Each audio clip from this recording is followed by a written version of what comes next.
నిగదీసి అడిగే మునగాడు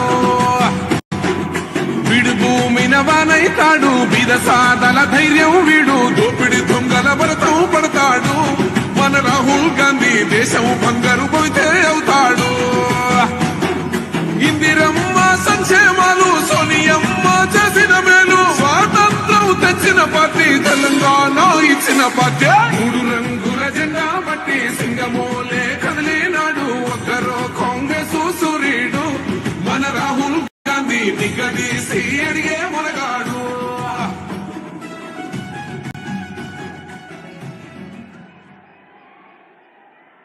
మన భావి భారత ప్రధాని రాహుల్ గాంధీ గారు వచ్చారు. మన నర్సాపూర్ నియోజకవర్గం నుంచి మనమందరం అపూర్వ స్వాగతం పలుకుదాం.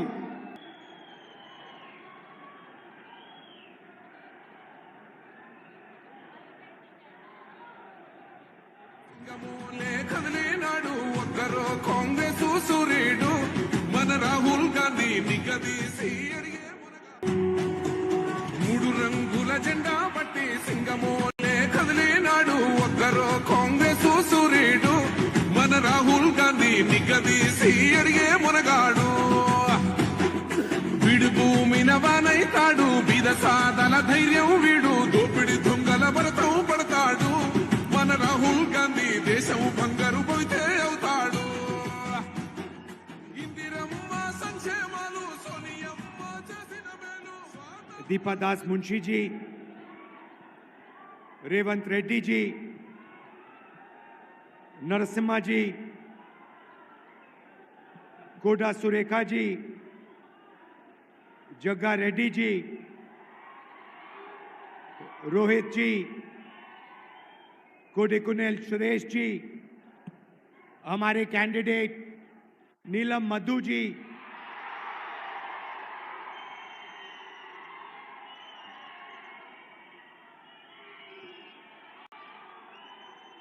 स्टेज पे कांग्रेस पार्टी के वरिष्ठ नेता, हमारे प्यारे कार्यकर्ता बब्बर शेर,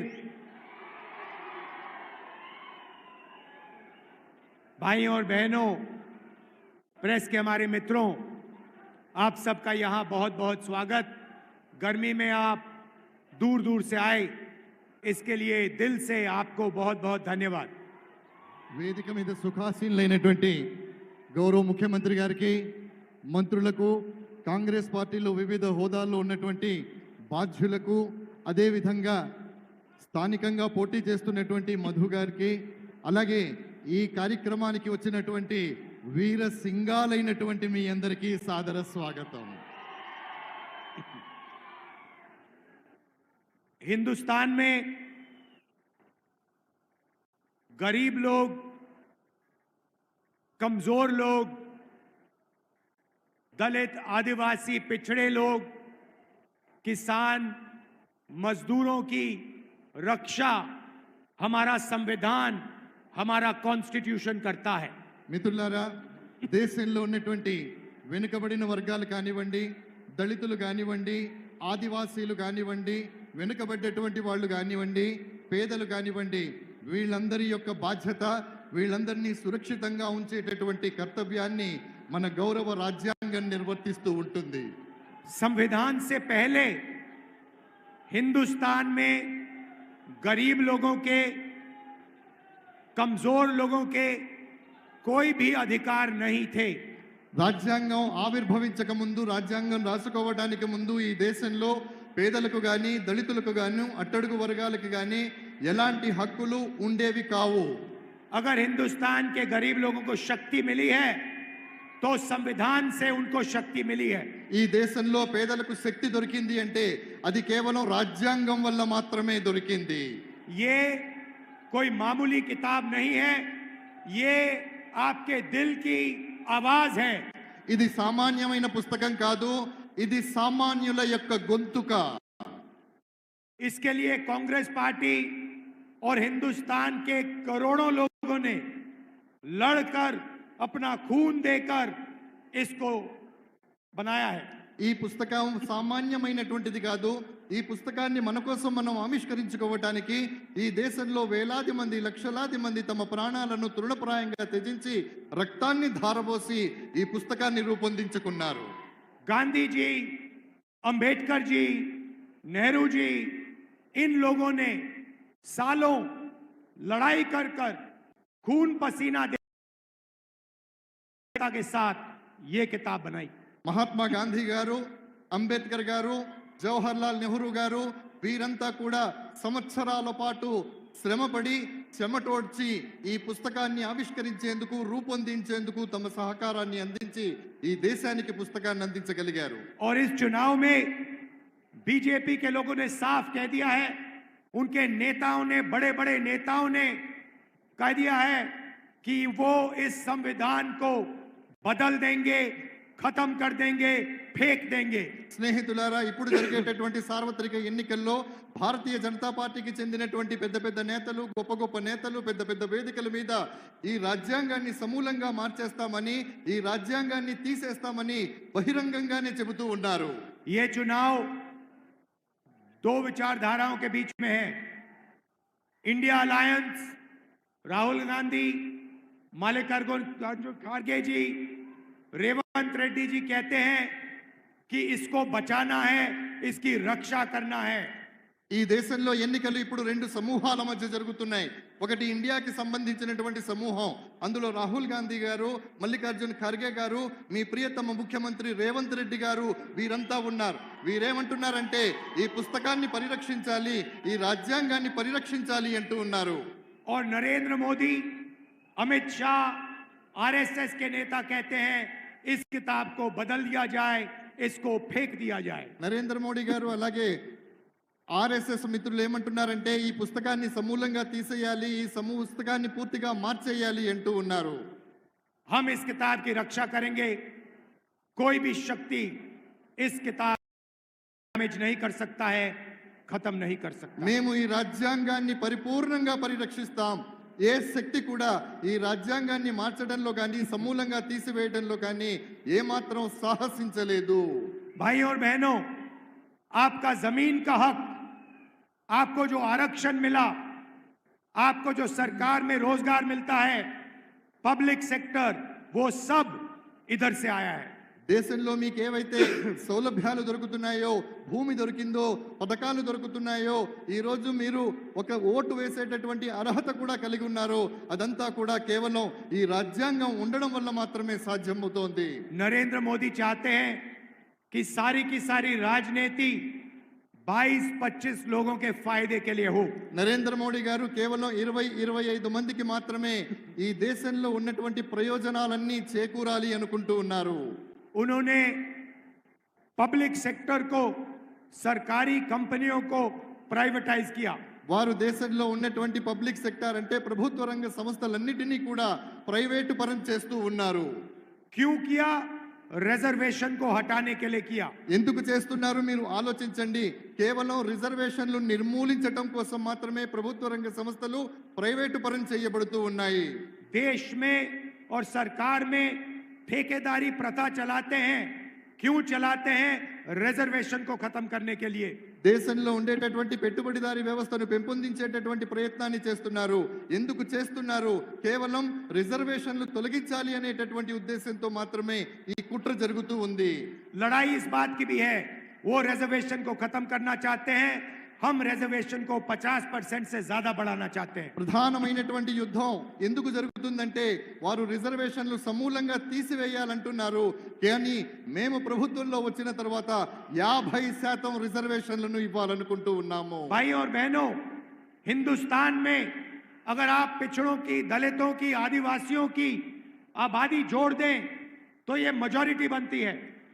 మిత్రులారా, స్నేహితులారా, దేశంలో ఉన్నటువంటి ఆదివాసీలు అంటే గిరిజనులు కానివ్వండి, వెనకబడ్డటువంటి వాళ్ళు కానివ్వండి, వీళ్ళందరి యొక్క గణన గనక మనం చేసినట్టయితే అద్భుతమైనటువంటి ఫలితాలు సాధించే అవకాశం ఉంది. कम से कम 50% पिछड़ा वर्ग है. కమ్ సే కమ్ అంటే కనీసం 50% మంది వెనుకబడినటువంటి తరగతుల వారు ఉన్నారు. 15% दलित, 8% आदिवासी. 15% దళితులు, 8% ఆదివాసీలు ఉన్నారు. 15% माइनॉरिटी और 5% गरीब जनरल कास्ट के लोग 15% 15% మైనార్టీలు ఉన్నారు, మిగతా 8% ఎవరైతే ఉన్నారో వారంతా జనరల్ కేటగిరీకి చెందినటువంటి వాళ్ళు ఉన్నారు. अगर आप इन सबको जोड़ दो 90% से ज्यादा बनता है. మీరు ఇందరినీ కన్నా కలిపినట్టయితే సమానమవుతారు. मगर इन लोगों को हिंदुस्तान में भागीदारी नहीं मिलती. కానీ భారతదేశంలో వీళ్ళకి ఎప్పుడూ భాగస్వామ్యం దొరకదు. इसीलिए हमने निर्णय लिया है कि जैसे तेलंगाना में जाति जनगणना हुआ वैसे ही हिंदुस्तान में जाति जनगणना होने वाला है. కాబట్టి మేము ఒక దృఢమైనటువంటి నిర్ణయం తీసుకున్నాము.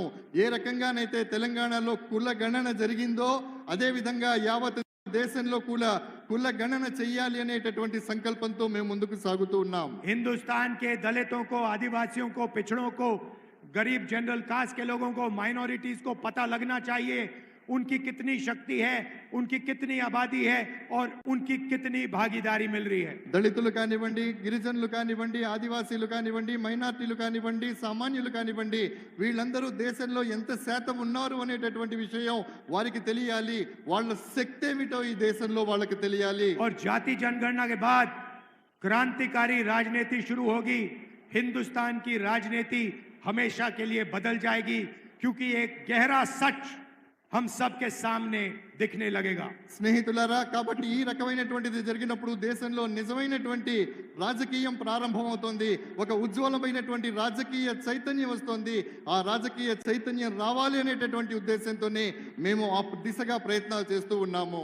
2-3% लोग हिंदुस्तान को चलाते हैं. सारी की सारी संस्थाएं उनके हाथ में हैं, सारी की सारी कंपनियां उनके हाथ में हैं, सरकार उनके हाथ में है. जाति जनगणना से पता लग जाएगा इसकी सच्चाई सारे हिंदुस्तान को पता लग जाएगी. కేవలం 2% మంది ఎవరైతే ఉన్నారో వాళ్ళ చేతుల్లోనే సంపద మొత్తం ఉంది. వాళ్ళే ఈ రోజు దేశాన్ని శాసిస్తున్నారు. ఎప్పుడైతే మనం జనగణన కులగణన చేస్తామో అప్పుడు నిజమైనటువంటి స్టాటిస్టిక్స్, నిజమైనటువంటి నిష్పత్తి బయటికి రావడం జరుగుతుంది. అప్పుడు మన శాతం ఎంత, మన వాటా ఎంత అనేటటువంటి విషయం మనకు అర్థమవుతుంది. भाइयों और बहनों, नरेंद्र मोदी जी ने अदानी जैसे लोगों के लिए काम किया. 10 साल हिंदुस्तान के airports, ports, infrastructure, defence industry सारी की सारी नरेंद्र मोदी जी ने अदानी को दी. స్నేహితులారా, నరేంద్ర మోడీ గారు గత 10 సంవత్సరాల కాలంలో చేసినటువంటి పరిపాలనలో ఎయిర్పోర్ట్లు, విమానాశ్రయాలు కానివ్వండి, నౌకాశ్రయాలు కానివ్వండి, దేశంలో ఉన్నటువంటి పెద్ద పెద్ద ప్రభుత్వ రంగ సంస్థలు కానివ్వండి, వీటన్నిటినీ కూడా ఆదానీ పరం చేస్తూ ఉన్న సంగతి మీరు గమనిస్తూనే ఉన్నారు. उन्होंने 22-25 अरबपति बनाए, अमीर लोगों को और अमीर किया. हालत यह है कि 22 लोगों के पास उतना ही धन है जितना 70 करोड़ हिंदुस्तानियों के हाथ में है. స్నేహితులారా, మిత్రులారా, నరేంద్ర మోడీ గారు 10 సంవత్సరాలు 20-25 మంది మాత్రమే మిలియనర్లను, ట్రిలియనర్లను చేయటం జరిగింది. భారతదేశంలో ఎంతమంది జనాభా ఉన్నారో అంతమంది జనాభా దగ్గర ఉండేటటువంటి సొత్తు ఈ రోజు అంతకంటే ఎక్కువ కేవలం దేశంలో 20-25 మంది చేతుల్లో మాత్రమే ఉంది. भाइयों और बहनों, उन्होंने 22 अरबपति बनाए. अब समय आ गया है हमें करोड़ों लाखपति बनाने हैं. స్నేహితులారా, కేవలం వారు 20-25 మందిని మాత్రమే బిలియనర్లను చేస్తే ఇప్పుడు సమయం ఆసన్నమైంది. కోటాను కోట్ల మందిని కోటీశ్వరులు చేసేటటువంటి అవకాశం మన ముందుంది. हम एक ऐतिहासिक क्रांतिकारी काम करने जा रहे हैं. ऐसा काम जो आप सपने में नहीं सोच सकते. ఒక చారిత్రాత్మకమైనటువంటి కార్యక్రమానికి, ఒక చారిత్రాత్మకమైనటువంటి చైతన్యానికి శ్రీకారం చుట్టేటటువంటి ప్రయత్నాన్ని మేము చేస్తున్నాం. ఆ ప్రయత్నం ఏమిటి అనేది మీరు కనీసం కలలో కూడా ఊహించలేరు. आपने ऐसा सपना भी नहीं देखा होगा जो हम करने जा रहे हैं, जो हम सच्चाई में आपको देने जा रहे हैं. మేము ఏదైతే చేయాలనుకుంటున్నామో అది మీరు కలలోనైనా ఊహించి ఉండరు. కానీ వాస్తవం చెబుతున్నాను, అది వాస్తవంలో రూపుదాల్చబోతోంది. దాని స్వప్నాన్ని మేము సాకారం చేసి చూపిస్తాము. ऐसा काम दुनिया की किसी सरकार ने आज तक नहीं किया. ప్రపంచంలో ఏ ప్రభుత్వం కూడా ఇలాంటి పని ఇప్పటి వరకు చేసి ఉండలేదు. और इसके बाद दुनिया की सारी सरकार यही काम करेंगी. ప్రపంచంలో ఉన్నటువంటి ప్రతి దేశం కూడా మనం చేసేటటువంటి కార్యక్రమం లాంటి కార్యక్రమాలే చేయబోతోంది. भाइयों और बहनों, हिंदुस्तान के सारे गरीब परिवारों की लिस्ट बनेगी. దేశంలో ఉన్నటువంటి ఎంతమంది నిరుపేదలు ఉన్నారో వాళ్ళందరికీ సంబంధించినటువంటి ఒక జాబితా రూపొందించబడుతుంది. तेलंगाना में हर गांव में जाकर हम गरीबों के नाम లిస్ట్ में डालेंगे. తెలంగాణలో ఉన్నటువంటి మారుమూల ప్రాంతాలలో మారుమూల గ్రామాలలో కూడా మేము వెళ్ళటం జరుగుతుంది. అక్కడ ఉన్నటువంటి ప్రతి పేదవాడి యొక్క పేరుని చిరునామా మొత్తం किसान के परिवार, मजदूर के परिवार, दलित, आदिवासी, पिछड़े, गरीब, जनरल कास्ट के लोग, सबसे गरीब लोगों की लिस्ट बनेगी. కార్మికులు, కర్షకులు, రైతులు, మైనార్టీలు, దళితులు, ఆదివాసీలు ఎవరైతే ఉన్నారో వీళ్ళందరికీ సంబంధించినటువంటి ఒక పరిపూర్ణమైనటువంటి నివేదిక జాబితా రూపొందించబడుతుంది. हर परिवार में से एक महिला का नाम चुना जाएगा. ప్రతి కుటుంబం నుండి ఒక మహిళ పేరును ఎంపిక చేసుకోవడం జరుగుతుంది. और उस महिला के बैंक अकाउंट में इंडिया गठबंधन की सरकार 10,000 नहीं, 50,000 नहीं, 70,000 नहीं, 1,00,000 रुपए बैंक अकाउंट में डालेगी. ఏ మహిళ పేరైతే మనం ఎంపిక చేసుకుంటామో ఆ మహిళ పేరిట బ్యాంకులో అకౌంట్ తీయించబడి అందులో 10,000 కాదు, 50,000 కాదు, 70,000 కాదు, పూర్తిగా 1,00,000 రూపాయలు డిపాజిట్ చేయటం జరుగుతుంది. भाइयों और बहनों आप समझिए, सोचिए क्या होने जा रहा है. करोड़ों परिवारों को हर महीने 8,500 रुपए खटाखट खटाखट खटाखट खटाखट हर महीने मिलने जा रहे हैं. స్నేహితులారా, రాబోయేటటువంటి రోజుల్లో ఇండియా గెలుపొందిన తర్వాత అధికారంలోకి వచ్చిన తర్వాత దేశంలో ఉన్నటువంటి మహిళల బ్యాంకుల్లో 8,500 రూపాయలు ఖటాఖట్ ఖటాఖట్ ఖటాఖట్ గా జమ చేయబడతాయి. शिक्षा के लिए, स्वास्थ्य के लिए, भोजन के लिए पहली तारीख हर महीने आपके बैंक अकाउंट में 8,500 रुपए एक्स्ट्रा आएंगे. చదువు కోసం, వైద్యం కోసం ప్రతి నెల 8,500 రూపాయలు మీ అకౌంట్ లోకి రావటం జరుగుతుంది. महिलाओं के बैंक अकाउंट में ఆడవాళ్ళ మహిళల యొక్క బ్యాంక్ అకౌంట్లలో एक झटके से हिंदुस्तान में, तेलंगाना में गरीबी को हम मिटा देंगे. ఒక్క దెబ్బతో దేశంలో తెలంగాణలో పేదరికాన్ని సమూలంగా నిర్మూలించటం జరుగుతుంది. उसके बाद होगा क्या मैं बताता हूं. आपके बैंक अकाउंट में पैसा आएगा, आप उस पैसे को खर्च करोगे. దాని తర్వాత జరగబోయేది ఏమిటో నేను చెప్తాను. మీకు బ్యాంక్ అకౌంట్ లో డబ్బులు పడతాయి, వాటిని మీరు ఖర్చు పెట్టేస్తారు. आप शर्ट, पैंट, दवाई ये चीजें खरीदोगे. మీరు ప్యాంటు కొంటారు, షర్టు కొంటారు, వైద్యం కొంటారు, ఇంకోటి కావాల్సినటువంటి మందులు మాకులు కొనుక్కుంటారు. और हिंदुस्तान की कंपनियां, छोटी छोटी कंपनियां, बड़ी कंपनियां ये माल बनाएंगी. భారతదేశంలో ఉన్నటువంటి చిన్న చిన్న కంపెనీలు మీరు ఏవైతే కొంటారో ఆ సరుకుని తయారు చేస్తాయి. जैसे ही वो कंपनियां ये काम करना शुरू करेंगी, आपके बच्चों को उन्हीं कंपनियों में रोजगार मिलेगा. ఎప్పుడైతే ఈ కంపెనీలు తమ ఉత్పత్తిని ప్రారంభిస్తాయో అప్పుడు మీ పిల్లలకు అదే కంపెనీలలో ఉద్యోగ అవకాశాలు దొరుకుతాయి. एक प्रकार से हम हिंदुस्तान की अर्थव्यवस्था को जंप स्टार्ट कर रहे हैं. ఒక రకంగా చెప్పాలంటే భారతదేశపు ఆర్థిక వ్యవస్థను మనం అప్పుడు ప్రారంభించబోతున్నాం. मगर हम वहां नहीं रुकेंगे. కానీ మేము అక్కడే ఆగిపోము. नरेंद्र मोदी ने करोड़ों युवाओं को बेरोजगार बनाया. నరేంద్ర మోడీ గారు కోటాను కోట్ల మంది యువకుల్ని నిరుద్యోగులుగా చేశారు. नोटबंदी अदानी के लिए की, गलत जीएसटी अदानी के लिए की. నోట్బందీ అంటే నోట్ల రద్దు ఏదైతే ఉందో అది అదానీ గారి కోసం చేశారు. పెద్ద నోట్లను నిర్మూలించడం అనేటటువంటిది కూడా వారి ప్రయోజనం కోసమే చేశారు. अब हम एक नई योजना ला रहे हैं, पहली नौकरी पक्की. మేమిప్పుడు ఒక కొత్త యోజనతో అంటే పథకంతో వస్తున్నాం. పహలీ నౌకరీ పక్కి అంటే మొదటి ఉద్యోగం పక్కా, అది లెక్క.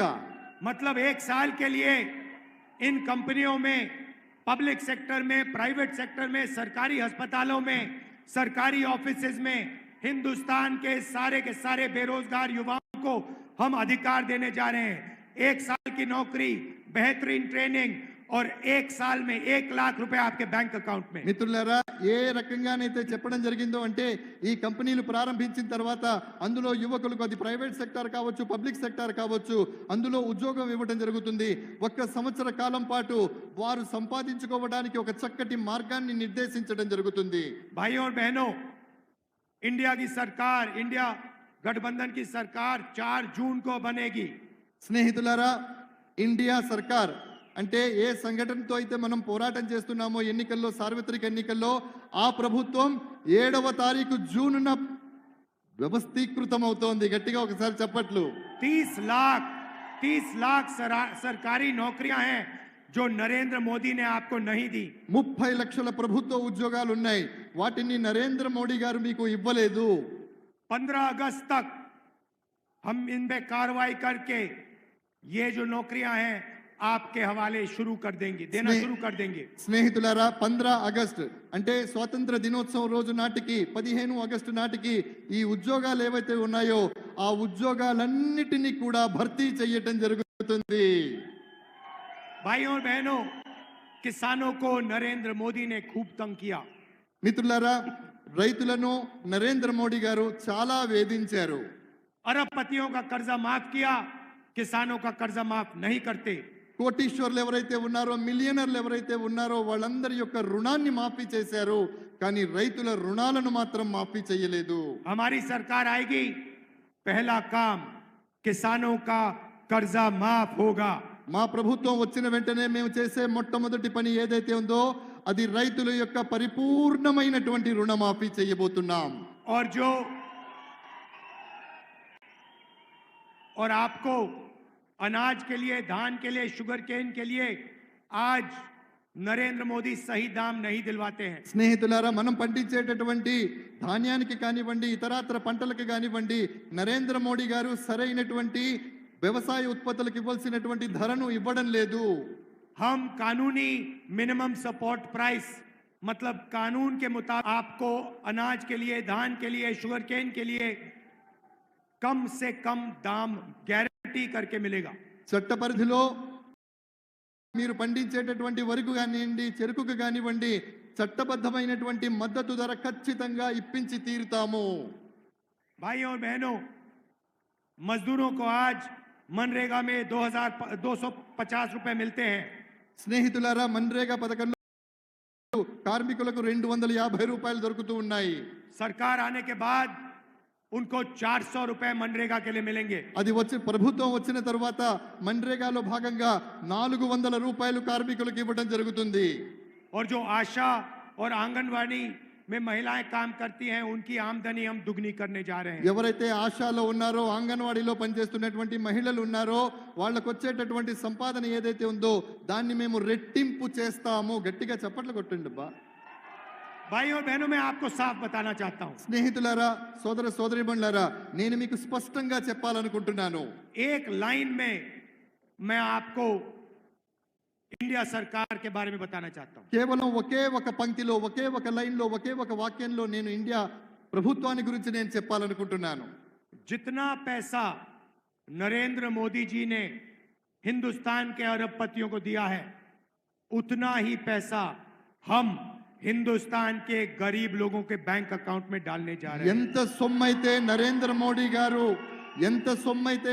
మోడీ గారు కోటీశ్వర్లకు, ధనవంతులకు, కుబేరులకు ఇచ్చారో అంత సొమ్మును మేము పేదల యొక్క బ్యాంకు అకౌంట్లలో వేస్తాము.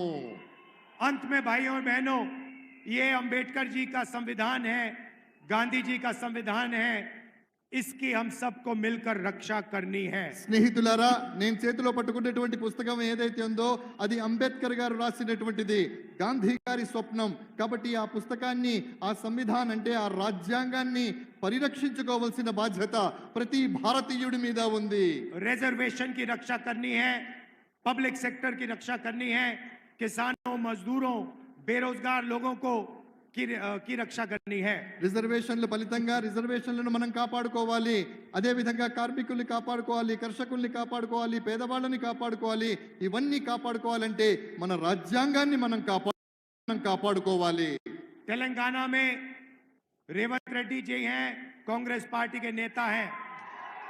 తెలంగాణ రాష్ట్రంలో రేవంత్ రెడ్డి గారు కాంగ్రెస్ పార్టీ యొక్క నాయకులు మీ ముఖ్యమంత్రి हमारी पूरी टीम यहाँ पे आपके लिए काम कर रही है। మా పరిపూర్ణమైనటువంటి టీం ఏదైతే ఉందో మొత్తం ఇక్కడ తెలంగాణలో మీకోసం పనిచేస్తుంది 30,000 रोजगार दिए आपको, 3,000 మంది మీకోసం పనిచేస్తూ ఉన్నారు 500 रुपए का गैस सिलेंडर, 500 రూపాయలకు మీకు గ్యాస్ సిలిండర్ దొరుకుతుంది 10 लाख रुपए का हेल्थ इंश्योरेंस, 10 లక్షల రూపాయల యొక్క హెల్త్ ఇన్సూరెన్స్ ఆరోగ్య బీమా महिलाओं को फ्री में बस ट्रांसपोर्ट, ఆడవాళ్లు తిరగడానికి ఉచితంగా బస్సు సౌకర్యం 200 यूनिट फ्री बिजली, 200 యూనిట్ల ఉచిత విద్యుత్తు రైతు భరోసా का पहला इंस्टॉलमेंट रिलीज किया, రైతు భరోసా ఏదైతే ఉందో మొదటి వాయిదా మొదటి ఇన్స్టాల్మెంట్ ఏదైతే ఉందో దాన్ని విడుదల చేయడం జరిగింది और पोडू जमीन पोडू लैंड की इशू को रिजॉल्व कर रहे हैं। ఏదైతే పోడు భూముల సమస్య ఉందో దాని దిశగా కూడా ఆలోచించి దానికి కూడా సత్వర న్యాయం చేయబోతున్నాం 15 अगस्त तक आपको 2 लाख रुपए का लोन वेवर मिल जाएगा।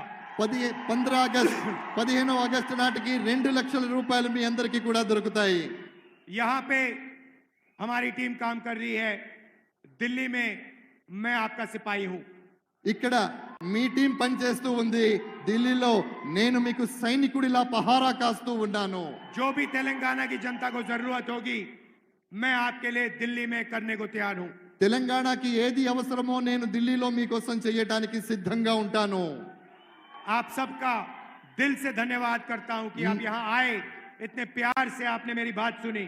మీ అందరికీ మనస్ఫూర్తిగా ధన్యవాదాలు తెలియజేస్తున్నాను ఇంత ప్రేమగా మీరు ఇక్కడికి వచ్చారు నా మాట విన్నారు नफरत के बाजार में मोहब्बत की दुकान खोलनी है। जय तेलंगाना, जय हिंद।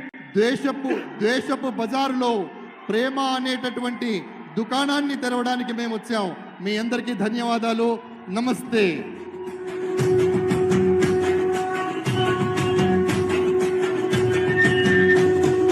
మూడు రంగుల జెండా బట్టి సింగమోలే కదిలేనాడు ఒక్కరో కాంగ్రెస్ సూర్యుడు మన రాహుల్ గాంధీ నిగదీసి అడిగే మునగాడు వీడు భూమిన వానైతాడు బీద సాదల ధైర్యం వీడు దోపిడి దొంగల భరతం పడతాడు మన రాహుల్ గాంధీ దేశం బంగారు పోతే అవుతాడు ఇందిరమ్మ సంక్షేమాలు సోనియమ్మ చేసిన మేలు స్వాతంత్రం తెచ్చిన పార్టీ తెలంగాణ ఇచ్చిన పార్టీ మూడు రంగుల జెండా బట్టి సింగమోలే కదిలేనాడు ఒక్కరో కాంగ్రెస్ సూర్యుడు మన రాహుల్ గాంధీ నిగదీసి అడిగే మునగాడు